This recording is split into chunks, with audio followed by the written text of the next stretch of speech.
Stand up, fight back! When our rights are under attack, what do we do? Stand up, fight back! What do we do? Stand up, fight back! Thank you all so much for being out here today. My name is Rexxi, and I'm a member of Socialist Alternative. Life does not need to be like this. It should not be like this. We should not have to be out here fighting for the rights of our own bodies.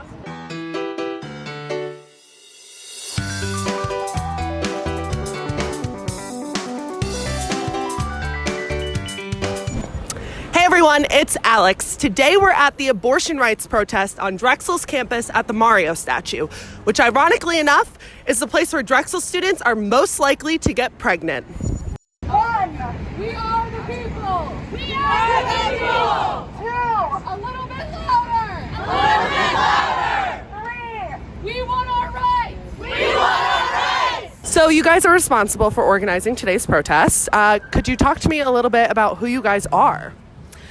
So my name is Callie Poole. I'm a second-year biology major, but I am extremely interested in political science. So I'm very up to date on, current events and things going on like in the political world. So when this draft was released, Alexandra actually texted me and was like, "I'm organizing a protest. Could we do this together?" And I was like, "Absolutely! Sign me up right now."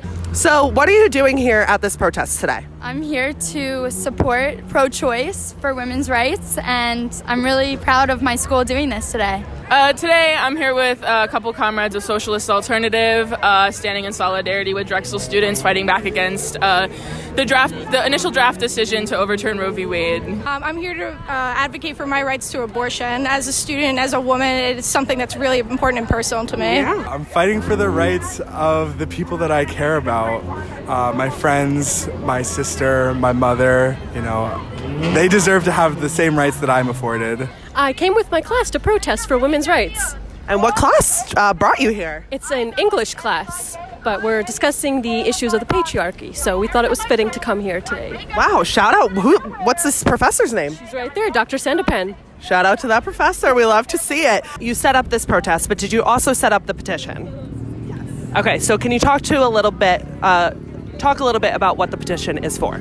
So the petition is basically a full send. We want to have, a quantitative representation of who is mad, who needs to stand up, who is not having Roe v. Wade repealed on our campus.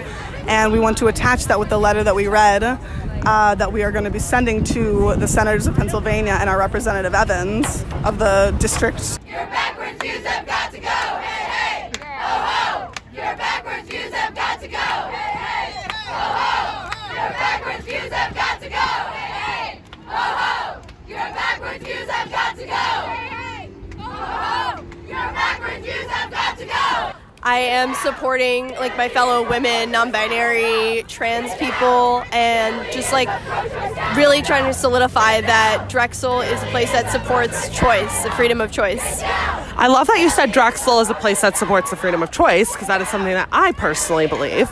But ironically enough, we have not heard from John Frey, the president of the university, about this issue. How does that make you feel? Annoyed, a little exasperated. It's been 50 years. You'd think this would be an issue that's in the rear view, but it is not. So I haven't heard anything from the president of the university. That makes me feel not great. It has been a few days. I feel like he has had the time to really gather his thoughts and send out a formal opinion. That hasn't been done yet, so I'm hoping that we see it within the next few days. Especially because his contract was just extended for 5 more years. Oh, yes, it was just extended for 5 more years. That is something that was announced yesterday in the midst of this. Yeah. How does it make you feel that we haven't heard from the president of the university about this issue quite yet? And it's been quite a few days. It's honestly really unfortunate because he's usually on top of things like that, and the fact that he hasn't said anything kind of makes me feel like he doesn't care. And I really hope that's not the case, but I hope he says something about it. I think he needs to step up. I think he needs to have an opinion. You can't just sit back and say nothing and hope it goes away. That's not how it works. Yeah. And as students, where's our tuition money going? I don't know. I pay $75,000 a year to be here. You'd think that I would be able to see it in action. Yeah. I feel like he's playing it safe. I don't know, because it's I'm like shocked, like speechless still. Like at least you could show some sort of support. Like I understand if you have different political rights or political views, or even if you if you are religious and you're just against it. But this isn't even about abortion anymore. It's about women's rights. Yeah. And there's women in this school. Like, can you at least show your support?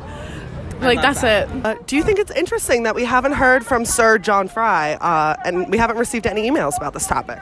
I think it is interesting since he tends to blast out very general emails about how Drexel stands with people, even though that's not very helpful to begin with. Yes. There hasn't been anything on this, so I was upset to see that, even though it's not helpful. Yeah. And how does that make you feel as a Drexel student? Our tuition money is going to this university, and the university isn't even acknowledging the issues that affect us. It angers me. I don't want to be spending my money on an institution that doesn't care about me as a woman. Ooh, you hear that, John Frey? The majority of the population here, the student population, are women. So it's really messed up. Yeah. I'm proud of my peers, I should say, instead for hosting something like this, because our president doesn't say anything about it, and I'm surprised he didn't even let us know. So it is disappointing in that sense. Yeah.